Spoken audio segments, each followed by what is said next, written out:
1절부터 9절까지 제가 봉독을 해드리도록 하겠습니다. 누가복음 13장 1절부터 9절 말씀이 되겠습니다. 그때 마침 두 사람이 와서 빌라도가 어떤 갈릴리 사람들의 피를 그들의 제물에 섞은 일로 예수께 아뢰니 대답하여 이르시되 너희는 이 갈릴리 사람들이 이같이 해 받음으로 다른 모든 갈릴리 사람보다 죄가 더 있는 줄 아느냐? 너희에게 이르노니 아니라 너희도 만일 회개하지 아니하면 다 이같이 망하리라. 또 실로암에서 망대가 무너져 치어 죽은 18사람이 예루살렘에 거한 다른 모든 사람보다 죄가 더 있는 줄 아느냐? 너희에게 이르노니 아니라 너희도 만일 회개하지 아니하면 다 이같이 망하리라. 이에 비유로 말씀하시되 한 사람이 포도원에 무화과 나무를 심은 것이 있더니 와서 그 열매를 구하였으나 얻지 못한지라. 포도원 지게에 이르되 내가 3년을 와서 이 무화과 나무에서 열매를 구하되 얻지 못하니 찍어버리라. 어찌 땅만 버리게 하겠느냐? 대답하여 이르되 주인이여 금년에도 그대로 두소서. 내가 두릅하고 그름을 줄이니 이후에 만일 열매가 열면 좋거니와 그렇지 않으면 찍어버리소서 하였다 하시니라. 아멘. 고맙습니다. 2023년도 우리가 마지막 예배를 주님 앞에 나와 예배케 하시고 이 시간 주의 말씀을 청종할 수 있는 은혜를 내려주심을 감사합니다. 기록된 예언의 말씀을 읽고 듣고 그것을 지켜 행하는 자가 복이 있다 하셨으니 여호와여 이 시간이 우리에게 복되게 하옵소서. 은혜가 넘치게 하옵소서. 깨달을 수 있는 지혜도 주옵소서. 예수님 이름으로 기도합나이다. 아멘. 할렐루야.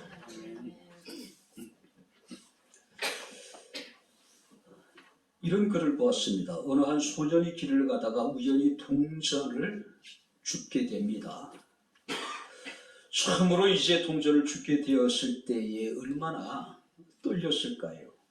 또 그 동전을 준 자기 자신에 대해서 뿌듯한 자부심 같은 것도 느끼게 됩니다. 근데 문제는 그 이후에 이 소년은 어디로 가든지 눈을 부릅뜨고 길에 떨어져 있는 동전을 찾기 시작을 합니다. 자, 이 소년은 평생 동안에 347개 동전을 줍고 또 13달란트 정도를 땅에서 주게 됩니다. 한 1,700원, 1,800원 내외가 되겠죠. 그런 동안에 그는 숨막히도록 아름다운 노을을 볼 수 있는 기회를 놓칠 수밖에 없었을 것이고 눈부시게 아름다운 그런 무지개도 보지 못했고 가을에 여러분들이 물든 가을 단풍도 볼 수도 없었고 또 높은 하늘 또 여러분 흰구름도 그는 볼 수 없었습니다. 자, 자신에게 주어진 소중한 기회를 그는 전부 잃어버렸다는 이야기입니다. 많은 사람들이 주어진 기회를 놓치는 이유는 간단합니다. 눈앞에 있는 작은 이익에 집착하지 않기 때문이 아닌가 생각이 됩니다. 지금도 마찬가지입니다. 우리가 하나님을 예배할 수 있는, 하나님을 만날 수 있는, 하나님의 은혜를 입을 수 있는 소중한 기회를 당장 눈앞에 있는 하찮은 것 때문에 놓쳐버리는 사람들이 얼마나 많은지 모릅니다. 자, 오늘 본 말씀을 보게 되면은 무화과 나무의 비유가 등장합니다. 자, 포도원에 무화과 나무를 심었습니다. 일반적으로 무화과 나무는 아무 곳에서나 잘 자라기 때문에 굳이 이 무화과 나무를 포도원에 심을 아무런 하등의 이유가 없습니다. 그런데 아마 주인 입장에서는 이 무화과 나무에 대한 특별한 기대를 가지고 자신의 포도원에다가 무화과 나무를 심었습니다. 자, 무화과 나무는 목재로 쓰기에 부적합한 나무입니다. 자, 무화과는 이름 뜻에서 알 수 있듯이 꽃이 없는 나무이기 때문에 관상수로서로 별 가치가 없습니다. 자, 무화과 나무에게 기대하는 것은 단 하나입니다. 바로 그것이 뭐냐면은 열매라고 하는 사실입니다. 근데 성경 말씀을 보게 되면은 주인이 무려 3년을 기다렸음에도 불구하고 그 무화과 나무에서 어떤 열매도 얻지 못했다라고 말씀을 하고 있습니다. 자, 여기서 주인은 하나님을 상징하는 것이고 무화과 나무는 이스라엘을 상징하고 또 열매는 회개를 상징합니다. 그렇다면 포도원 시기는 바로 예수 그리스도를 의미합니다. 어떤 분이 이것을 목회자로 의미한다고 이야기하는데 정확하게는 예수 그리스도를 의미합니다. 자, 그렇다면 우리 오늘 이 시간 이 무화과 나무 우리에게 주는 영적인 교훈이 있을 거 아닙니까? 그 교훈을 함께 살펴보면서 우리가 송년 예배를 하나님 앞에 드리고 있는데 우리 스스로를 다시 한번 돌아볼 수 있는 그런 시간을 갖고자 합니다. 자, 이 비유에서 특별히 우리가 처음에 느낄 수 있는 건 뭐냐면은 7절을 우리 다시 한번 같이 읽겠습니다. 포도원 시기에 이르되 내가 3년을 와서 이 무화과 나무에서 열매를 구하되 얻지 못하니 씹어버리라. 어찌 땅만 버리게 하겠느냐. 자, 주인이 이르기를 내가 3년을 와서 이 무화과 나무에서 열매를 구하되 얻지 못했다. 자, 여기서 3년을 왔다는 이야기는 3년의 기회를 주었다. 그러니까 무화과 나무에게는 충분한 기회를 주었음을 의미하고 있는 겁니다. 자, 그런데 여기서 3년이라는 시간은 크게 네 가지로 해석이 가능합니다. 첫 번째는 뭐냐면은 무화과 나무를 심은 지 3년째 되었다. 자, 일반적으로 우리가 과실수를 심고 3년 정도 되면 첫 열매를 맺을 수 있다고 이야기를 합니다. 자, 그렇다면 이 주인은 무화과를 심고 첫 해, 둘째 해 아마 여러분들이 매년 방문을 했을 거예요. 무화과 나무가 어떻게 잘 자라고 있는지 그것을 확인하고 싶었을 겁니다. 그리고 3년째 되던 해에는 이 무화과 나무에서 혹시 열매를 맺을 수 있을 것이라고 하는 기대를 가지고 왔음에도 불구하고 무화과 나무는 어떤 열매도 맺지 못했다. 자, 두 번째 이 3년이라는 시간은요, 아마 나무가 심겨진 지 6년째 되는 해를 의미할 것이다. 왜냐하면 레위기 19장 23절 말씀을 보게 되면 율법은 처음 3년 동안은 열매를 따서 먹어서는 안 돼요. 그죠? 자, 그렇다면 나무를 심고 열매를 맺기까지는 6년이라는 시간이 필요합니다. 자, 무화과 나무를 심고 3년이 돼야지 첫 열매가 맺혀지게 되고 또 열매가 맺은 3년 동안은 무화과 나무 열매를 따서 먹어서는 안 된다는 거예요. 왜냐하면 마치 할례 받지 않는 것처럼 여겨지기 때문에. 자, 그렇다면 여기서 주인은 3년을 매년 와서 돌아보고 그 다음에 3년 동안 이 무화과 나무를 율법에 의하면 열매를 따서 먹어서는 안 되니까 그러니까 6년을 기다릴 것이다. 그렇게 해석을 합니다. 또 여기서 무화과 나무를 이제 3년을 왔다는 이야기는 무화과 나무를 심은 지 9년째 되었다는 해석입니다. 처음에는 나무가 자라는 시간을 의미하고 두 번째는 율법이 열매를 따는 것을 금하고 있기 때문에 또 3년을 보냈을 것이고 그리고 난 다음에 다시 이제 3년 동안 그러니까 7년, 8년, 9년 매년 왔음에도 불구하고 무화과 나무에서 열매를 찾을 수 없었다. 그렇게 해석하기도 합니다. 자, 근데 가장 우리가 합당한 해석은요, 우리 3년이라는 시간은 단순히 문자적으로 해석하기보다는 이 무화과 나무가 열매를 맺을 수 있는 충분한 시간을 의미할 것이다. 아마 이 해석이 타당하지 않을까. 그것이 3년일 수도 있을 것이고 6년일 수도 있을 것이고 9년일 수도 있을 것인데 분명히 확실한 것은 포도원 시기는 자, 여기서 주인은 이 무화과 나무가 열매를 맺을 수 있는 충분한 기회를 주고 시간을 주고 그리고 와서 이제 무화과를 열매를 얻기를 원했지만은 그 열매를 얻지 못했다. 그러니 주인이 느끼는 배신감, 주인이 느끼는 그 무화과 나무에 대한 여러분들이 불편한 심기가 그대로 드러났잖아요. 찍어버리라고 이야기를 하잖아요. 그죠?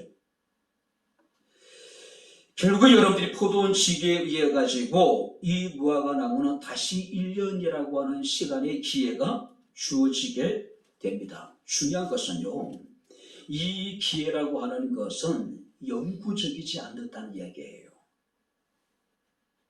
자, 여기 보니까 포도원지가 뭐라고 이야기합니까? 올해도 금년에도 그대로 두소서. 다시 한번 내가 열심히 이 돌볼 테니까 만약에 1년 후에도 무화과 나무가 열매를 맺지 못한다면 그때는 찍어버리소서. 그런 의미예요. 그럼 이것은 무슨 의미일까요? 우리에게 주어져 있는 기회가 있다는 것이죠. 시간이 있다는 이야기예요. 1년이라는 시간을 늘려준 것이지 심판을 면한 것이 아닙니다. 분명히 확실한 것은 1년이 지나도 열매를 맺지 못하게 된다면 분명히 주인은 이제 가순지기를 통해서 포도원지기를 통해서 그 무화과 나무를 찍어서 버리게 될 것이기 때문에 그렇습니다. 여러분들이 지난 우리가 1년을 우리가 이제 열심히 치열하게 우리가 살아오셨습니다. 과연 여러분들에게 주어진 기회를 우리가 얼마나 소용했는지, 어쩌면 작년에, 올해겠죠. 올해 우리가 행하지 못한 일들은 어쩌면 다시는 우리가 그런 기회가 우리에게 주어지지 않을 수도 있을 것이라는 이야기예요. 많은 사람들은 하루살이에 대해서, 하루살이의 인생에 대해서 부정적인 의미를 가지고 이야기를 합니다. 근데 이것은 정확한지 모르겠습니다. 제가 설교를 준비하면서 이런 글을 봤어요. 하루살이는 아래서 번데기까지 1000일 동안 물속에 살다가 1000일이래요. 무토로 올라와서 단 하루를 산대요. 물론 3, 4일 동안 산다는 사람도 있고 길게는 10일 동안 산다는 사람도 있는데 분명히 확실한 것은 1000일 동안 물속에서 지내다가 밖으로 나와서 단 하루, 길어야지 열흘 살다가 죽어버린다는 거예요. 자, 하루살이에게 있어서 클라이막스는 죽음 마지막 1시간 전이라는 거예요. 이 암컷이 숫꽃 속으로 들어가게 되면은 이 암컷과 숫꽃은 1시간 동안 미련의 여행을 즐기게 된다 그래요. 그리고 암컷은 4000개의 알을 낳고 죽는다는 거예요. 단 하루를 위해서 1000일을 기다리고 마지막 1시간을 불태워서 4000개의 알을 낳고 여러분들이 먼지처럼 가득 쌓여서 죽는 것이 하루살이잖아요.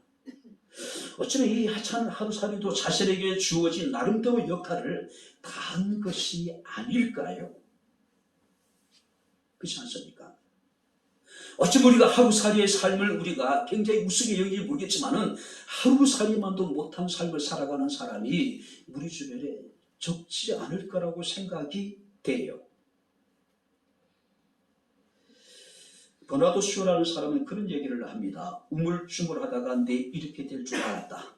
살아생전에 자신의 묘비명에다가 글을 썼는데 그 글귀가 뭐냐면은 우물쭈물하다가 내가 이렇게 될 줄 알았다. 우물쭈물하다가 시간을 허비해버리는 거예요. 자신의 삶을 허비해버린 사람들이 얼마나 많은지 몰라요. 포도원 주인의 기회를 놓쳐버린 무화과 나무를 찍어버리려고 했지만은 포도원 지기에 의해 가지고 결국 이 무화과 나무는 단 1년이라는 시간을 다시 기회를 여러분들이 부여받게 되는 모습을 우리가 보게 됩니다. 우리가 요한계시록 2장에 보게 되면 두아디라 교회가 나옵니다. 두아디라 교회가 주님으로부터 책망을 받는 이유가 뭐냐면은 회개할 기회를 주었으되 회개하고자 아니했다. 결국 여러분 주님께서는 그들이 행한 대로 갚아주시겠다고 말씀하십니다. 그들을 침상에 던질 것이고, 이 침상이라는 것은 육체적인 질병을 말하는 것이고 그들을 환란에 던져버리실 것이다. 끝까지 자신에게 주어진 기회를 소용하지 않고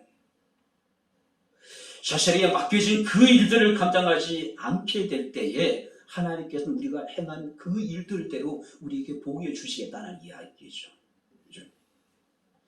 에베소서 5장 16절에 사도 바울은 에베소 교회 성도들에게 이르기를 세월을 아끼라고 말씀을 하고 있습니다. 뿐만 아니라 고린도후서 6장 2절 말씀을 보니까 보라 지금은 은혜를 받을 만한 때요 보라 지금은 구원의 날이라고 말씀하고 있습니다. 오늘이란 시간이 우리에게 주어져 있는 동안에 우리에게 주어진 기회를 순용할 수 있는 지혜를 우리 백향목교회 사랑하는 성도들이 다 될 수 있기를 주의 이름으로 축원합니다. 두 번째 말씀을 보시기 바랍니다. 8절을 우리 다시 한번 같이 읽겠습니다. 대답하여 이르되 주인이여 금년에도 그대로 두소서. 내가 두릅하고 그름을 주리니. 자, 두릅하고 그름을 준다는 이야기는 열심히 내가 최선을 다해보겠다는 이야기겠죠. 자, 여기서 1년이라고 하는 시간은 나무가 과실을 맺기 위한 최소한에 필요한 시간, 그 시간을 내게 다시 달라는 이야기겠죠. 자, 포도원 시기는 이르기를 내가 1년을 무작정 기다리겠다는 이야기가 아닙니다. 두릅하고 그름을 내가 주겠습니다. 자신이 할 수 있는 최선의 노력을 다 해보겠다는 이야기예요. 자, 여기서 그름이라고 하는 것은 탭이지요. 우리나라에서는 집에서 기르는 가축들의 여러분들이 어떤 배설물들, 또 이런 것들이 있잖아요. 근데 우리나라는 이것이 당연한데 팔레스타인 지역에서 과원 농법으로는 아주 예외적인 것이라는 거죠. 이런 것들을 사용하지 않는데요. 근데 지금 여기 성경 말씀하니까 이 포도원 시기는 내가 땅을 파고 그름을 주겠다는 이야기예요. 일방적으로 당시 팔레스타인 지역에 상식적으로 이루어지던 그런 농사법이 아니란 이야기예요. 어찌됐든 간에 이 무화과 나무가 열매를 맺게 하기 위해서 자신이 할 수 있는 모든 방법을 다 동원해 보겠다는 이야기예요. 이 포도원 시기는 어쩌면은요, 자신이 이렇게 노력하면, 이렇게 열심히 하면은, 땅을 파고 그름을 주면은, 다음에는 열매를 맺지 모른다는 희망을 가지고 지금 주일에게 이런 이야기를 하지 않았을까요? 만약에 그때 가서도 열매를 맺지 못한다면 그때는 찍어버리십시오. 그런 의미를 가지고 있는 겁니다. 주인이 포도원 시기의 제안을 수용했는지 안 했는지 우리는 알 수 없어요. 그죠? 그러나 이야기의 흐름으로 보건대 분명히 1년이라고 하는 시간이 이 포도원 지기에게 주어졌을 것이고 또 무화과 나무에게 주어졌을 것이라 우리가 추정할 수가 있을 겁니다. 우리가 열린 결말이라고 이야기하죠. 스스로 생각해 보라는 이야기예요. 이 독자들로 하여금. 어쩌면 2024년도가 우리에게 새롭게 주어진 기회일 수도 있을 것입니다. 기회는 우리가 막연하게 기다린 자에게 주어지는 것이 아니겠죠. 설사 우리에게 기회가 주어지더라도 우리가 두 손 놓고 있다라면 그 기회는 우리에게 아무런 의미가 없겠죠. 오히려 그 기회가 하나님 앞에 책망의 여러분들이 이유가 될 수밖에 없겠죠. 두릅하고 그름을 주겠습니다. 1년만 다시 한번 심판을 유예해 달라는 이야기예요. 여러분들이 2023년도를 우리가 마무리하고 2024년에 대한 기대와 설렘을 가지고 있는데 여러분들은 어떤 마음의 자세를 갖고 새해를 기다리고 있습니까? 우리가 두릅하고 그름을 준다라고 하는 강한 의식을 가지고 일을 해도 제대로 열매가 맺을지 안 맺을지 모르는데 허리멍텅하게 아무런 계획이 없이 우리가 새로운 해를 맞게 된다면은 그런 사람이 기대하는 것은 유행밖에 없겠죠. 행운밖에 없겠죠.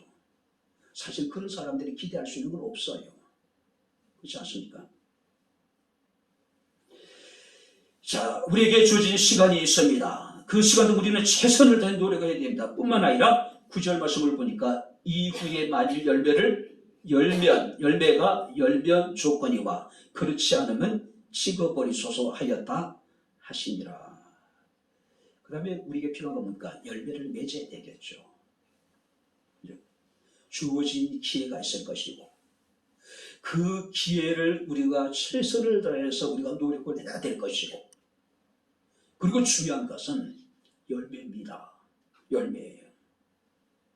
자, 여기서 열매를 열면이라고 이야기를 합니다. 주인이 원하는 기대를 의미하고 있습니다. 이 무화과 나무가 주인이 원하는 그 기대를 부응해서 열매를 맺게 되면 좋겠다. 그러나 만약에 끝까지 열매를 맺지 않는다면 그때 찍어버리십시오. 그때 찍어버리라는 이야기예요. 자, 여기서 무화과나무가 열매를 맺으면은 당연한 거 아닐까요? 그죠? 지금 여러분들이 이 주인이 무화과나무에게 무리한 것을 요구하는 것이 아닙니다. 당연한 거예요. 그죠? 합당한 열매를 지금 찾고 있는 거예요. 우리가 콩 심을 때 콩 나고 팥 심을 때 팥 난다고 이야기하잖아요. 콩을 심었으면 콩을 나는 게 당연한 것이고 팥을 심었으면 팥이 나오는 것은 당연한 것이잖아요. 근데 지금 이 무화과나무는 당연한 것조차도 지금 하지 못하고 있는 상황이에요. 주인이 분노가 컸기 때문에 당장으로 찍어서 아궁이에 던져질 수밖에 없었지만은 포도원지기의 간절한 간청에 의해 가지고 1년이라는 유예 기간이 주어졌단 말이에요. 하나님 우리에게 원하시는 것도 우리가 대단한 걸 원하시는 건 아니겠죠. 우리의 능력밖에 하나님 우리에게 허락하지 않는 것을 우리에게 찾으시진 않으시겠죠. 그죠?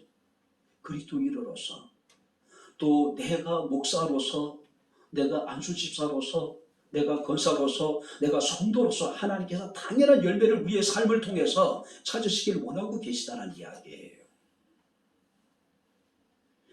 특별히 이 말씀을 보니까 찍어버리소서라고 이야기를 합니다. 나무를 잘라서 그때 제거하십시오. 어떤 의미일까요? 전혀 회복이 없는 절망, 멸망을 의미하고 있는, 그때 멸망시켜버리라는 거죠. 그때 죽여버리라는 이야기예요.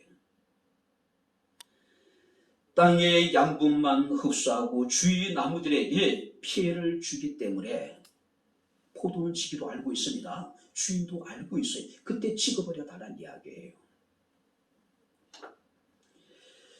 이런 이야기가 있습니다. 나무는 어떤 모양으로든 반드시 꽃을 피운다. 나무는 어떤 모양이든지 말이에 반드시 꽃을 피우게 되어져 있다는 이야기예요. 그러나 나무가 존재하는 목적은 꽃이 아니라 뭘까요? 열매예요. 열매. 자, 나무에 꽃이 피는 이유는 열매를 맺기 위한 목적입니다. 꽃이 목적이 아니에요. 여러분들이 열매가 목적이란 이야기예요. 열매는 생명력이 있습니다. 그러나 꽃은 쉽게 시들어버립니다. 사람들의 길에 버려지게 될 것이고 사람들의 발에 밟히게 될 것이란 이야기예요. 꽃이 화려해 보일지 모르지만은 꽃보다 더 중요한 것은 뭡니까? 열매란 이야기예요. 곡자는 그런 이야기를 합니다. 꽃의 화려함에 도취되기보다는 우리는 끊임없이 열매를 맺기 위해서 노력을 해야 된다는 이야기죠. 하나님께서 우리에게 기대하시는 것은 꽃이 아닙니다. 화려한 우리의 삶이 아니에요. 하나님 우리 원하시는 것 단 하나입니다. 열매를 원하고 계신 거예요. 근데 그 열매는 대단한 것이 아니라는 것이죠. 당연한 것들. 내가 일상의 생활 속에서 목사로서, 장로로서, 권사로서, 안수집사로서, 또 성도로서 은혜를 입은 자로서의 합당한 열매를 하나님 우리에게 지금 찾고 계시다는 이야기예요. 내가 얼마나 축복을 받았는지도 중요하죠. 지난 한 해 동안에. 근데 더 중요한 것은 내가 받은 축복에 얼마만큼 합당한 삶을 살아갔는지, 내가 받은 축복에 상응하는 열매를 내가 삶 가운데 맺고 있는지, 이게 더 중요하다는 것이죠. 여러분들이 목표가 있고 목적이 있죠. 목표는 언제든지 수정 가능합니다. 자신의 능력에 따라서, 처해 있는 상황에 따라서. 그러나 목적은 변하지 않죠. 많은 사람들이 목표를 이루고 자신에게 무엇을 해야 돼, 이 목적의식을 상실해버린 사람들이 얼마나 많은지 몰라요. 우리가 자신이 원하는 대학에 들어가는 것은 목표이겠죠. 대학에 좋은 대학에 들어가서 내가 무엇을 해야 되는지, 내가 원하는 직장에 대기업에 들어가는 것도 목표를 이루는 것도 중요합니다. 그러나 내가 대기업에 들어가서 내가 무엇을 해야 되는지, 이 목적의식이 더 중요하다는 것이죠. 대통령이 되는 것이 좋습니다. 중요합니다. 그러나 대통령이 돼서 내가 무엇을 해야 되는 목적의식이 중요한 것이잖아요. 근데 대통령이 되고 대통령 놀이를 하고 있고 분명한 자신의 목적의식을 상실해버렸다면 그럼 우리가 여러분들이 어떻게 이야기해야 될까요? 좋은 우리가 대통령 얘기할 수 있을까요? 아니잖아요. 한 사회학자가 현대 그리스도인들에 대해서 95%는 벤치워머라고 표현을 합니다. 벤치워머. 무슨 얘기일까요? 교회에 나와서 95%의 성도들이 자신이 앉았던 의자를 따뜻하게 하는, 그 외에는 전혀 자신의 신앙의 어떤 공동체의 교회 안에서 하나님께 특별한 우리가 유용한 일을 하지 않는다는 거예요. 어쩌면 우리 백향목교회 성도들 가운데서도 벤치워머처럼 예배를 마치고 돌아갈 때에 내가 앉았던 자리만을 따뜻하게 달고 놓고 가버리는 사람들이 얼마나 많은지 몰라요. 그런 사람은 없겠죠. 그죠? 최소한 백향목교회 성도들이라면. 오늘 사랑하는 성도 여러분들, 누에를 한자로 잠이라고 이야기하잖아요. 우리가 잠실 하면은 뽕나무 밭이었잖아요. 근데 이게 개발이 돼가지고 정말로 대한민국의 노른자리가 됐잖아요. 잠실. 이 누에는 천충이라고 이야기합니다. 하늘이 내린 벌레란 뜻이에요. 누에는 하루 종일 먹고 자는 일 외에는 아무것도 하지 않습니다. 굉장히 무기력하게 보이잖아요. 한량처럼 느껴지고 아무것도 하는 일 없이. 그러나 누에는 죽기 전에 비단실을 내어 고치를 치고 죽습니다. 아무 일도 하지 않는 것 같은데 누에는 그런데도 불구하고 드러나지 않게 자신이 비단실을 만들려고 있는 거예요. 우리에게 주어진 기회를 손용해야 되지 않을까요? 기회가 주어졌을 때 두릅하고 거름을 주는 일을 우리가 해야 되지 않을까요? 그리고 하나님께서 우리가 아름다운 여러분들 화려한 꽃을 피우는 걸 원치 않으십니다. 하나님께서는 꽃이 아니라 열매를 우리에게 지금 찾고 계시다는 이야기예요. 그렇다면 여러분들은 지난 한 해 동안에 어떤 열매를 우리가 하나님 앞에 우리가 여러분들이 맺었습니까? 어떤 열매를 우리가 하나님 앞에 내어놓을 수 있을까요? 화려한 자신의 삶, 정말로 이 생에 꽃을 피우는 사람도 있겠지만 하나님께서 정작 원하시는 것은 바로 열매라는 사실이에요. 이제 말씀을 마치도록 하겠습니다. 어떤 믿음이 좋은 사람이 꿈에 가게를 방문을 합니다. 근데 놀랍게도 계산대 뒤에 하나님이 서 계셔요. 깜짝 놀랐습니다. 하나님이 여기에 어떻게 서 계시느냐고. 그때 하나님이 이제 그에게 이르기를 나는 내가 원하는 모든 것을 팔기 위해서 여기에 있다. 내가 원하는 모든 좋은 것. 그래서 그는 하나님께 이런 이야기를 합니다. 하나님, 이 세상에서 가장 좋은 평안, 이 세상에서 가장 값진 행복, 가장 소중한 축복을 내게 주십시오. 그때 주님께서는 아무 대답도 하지 않으셔요. 마치 그가 무슨 얘기를 했는지 마치 듣지 못한 것처럼. 그래서 그가 다시 큰 소리로 외칩니다. 하나님이 이 세상에서 가장 좋은 평화를 주시고 가장 값진 행복을 주시고 가장 소중한 축복의 열매를 사고 싶습니다. 그걸 내게 주십시오. 그때 하나님이 말씀하십니다. 내가 지금 단단히 오해를 하고 있구나. 내가 파는 것은 씨앗이지 열매가 아니란다. 많은 사람들은 자신이 노력하지 않고 하나님 우리에게 주시는 열매만을 추구하고 있는 사람들이 얼마나 많은지 몰라요. 하나님께서 우리에게 세상에 가장 좋은 거 우리가 원하는 모든 것을 주실 때 하나님이 열매를 주시는 것이 아니라 뭘 주신다고요? 씨앗을 주셔요. 그 열매를 맺게 하는 것은 내 책임이라는 거죠. 내 의무란 이야기예요. 한 해가 마무리될 때쯤 많은 사람들이 이런 결심을 합니다. 내년부터는 열심히 하겠습니다. 언제부터요? 1월 1일부터 내가 정말 열심히 하겠답니다. 근데 1월 1일부터 언제부터 잘하겠다고 하는 사람들이 정말 잘할 수 있을까요? 1월 1일부터 잘하겠다고 하는 사람들 1월 1일부터 제대로 하는 사람 거의 없을 것 같아요. 그죠? 하루 이틀, 물론 작심 3일이라 3일 정도는 갈 수 있는지 모르겠죠.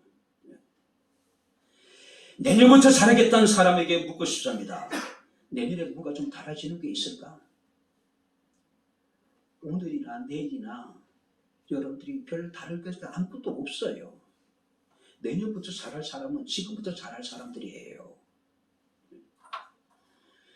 그리스도를 본받으라는 저자 토마스 아켄피스는 이런 이야기를 합니다. 절대 호송세월 하지 말라. 책을 읽든지 글을 쓰든지 기도를 하든지 명상을 하든지 공익을 위하여 노력하는 항상 무엇인가를 해라. 항상 무엇인가를 하래요. 마크 트웨이는 이런 얘기합니다. 오늘 일어날 수 없는 일은 아무것도 없다. 오늘 일어날 수 없는 일은 아무것도 없다. 오늘 우리에게 무슨 일이 벌어질지 모르니 하루하루 최선을 다해서 살아가는 이야기예요. 우리는 지금 2023년도 마지막 날을 맞이해서 우리가 예배를 드립니다. 파장 분위기예요. 그죠? 근데 오늘 일어날 수 없는 일은 아무것도 없대요. 오늘 남아있는 시간 동안에 하나님이 어떻게 역사하실지 아무도 알 수 없다는 이야기예요. 최선을 다하는 이야기예요. 제가 몇 번 여러분들에게 소개를 했습니다. TV에서 민족사관고등학교 학생 기숙사를 취재를 했습니다. 학생 책상 위에 이런 글귀가 있습니다. 역사를 변화시키기에는 하루도 결코 짧지 않다. 민사고 아이들이 그 하루를 정말로 소중하게 여기는 거예요. 그러다 보니까 걔네들이 지금 언젠가는 대한민국의 주류가 되게 되겠죠. 그들이 역사를 분명히 변화시키는 위대한 인물들이 거기서 분명히 나오게 될 거예요. 오늘 일어날 수 없는 일은 아무것도 없습니다. 오늘이에요. 단 1시간이지만은 그 1시간 동안 일어날 수 없는 일은 아무것도 없대요. 하나님이 역사하시면은 그 1시간 동안 어떤 일이 벌어질지 아무도 모르는 거예요. 바랍니다. 여러분들은 어떤 열매를 하나님 앞에 드리기를 원하십니까? 아직까지 2023년도 여러분들이 12월 31일 시간 아직까지 몇 시간 남아 있습니다. 어쩌면 우리에게 주어진 또 다른 시간이고 또 다른 기회일 수도 있겠죠. 맡겨진 일에 최선을 다하고 정말로 주님이 원하시는 그 열매를 통해서 하나님을 기쁘시게 할 수 있는 바로 저와 여러분들의 삶이 되어질 수 있기를 주의 이름으로 축원합니다. 기도하겠습니다. 주신 아버지 하나님, 우리 아버지 하나님의 은혜와 사랑을 진심으로 감사합니다. 하나님의 은혜 가운데 2023년도를 무사히 보내게 하시고 우리가 송년 예배로 주님 앞에 나와 살아계신 하나님을 참으로 아버지 영광을 돌리게 하심을 감사를 드립니다. 우리에게 주어진 기회를 순용할 수 있는 지혜를 주시고 맡긴 일에 대해서 정말로 최선을 다해서 우리가 열심히 참으로 아름다운 유정의 비를 거둘 수 있는 은혜를 베풀어 주시고 2023년도 하나님이 원하신 아름다운 열매를 통해서 하나님께 영광을 돌리게 하옵소서. 예수님 이름으로 기도합나이다. 아멘. 이제는 우리 주 예수 그리스도의 은혜와 하나님의 크신 사랑과 성령님의 교통 교제의 제 충만 역사 인도하심이 2023년도 한 해를 하나님의 은혜 가운데 무사히 보내게 하시고 감사함으로 즐거움으로 기쁨으로 송년 예배를 드리는 주의 사랑하는 모든 성도들 머리머리에 저들의 가정과 직장과 사업장과 이 교회와 이 나라 이 민족 이에 지금부터 영원토록 함께 있을지어다. 아멘. 아멘.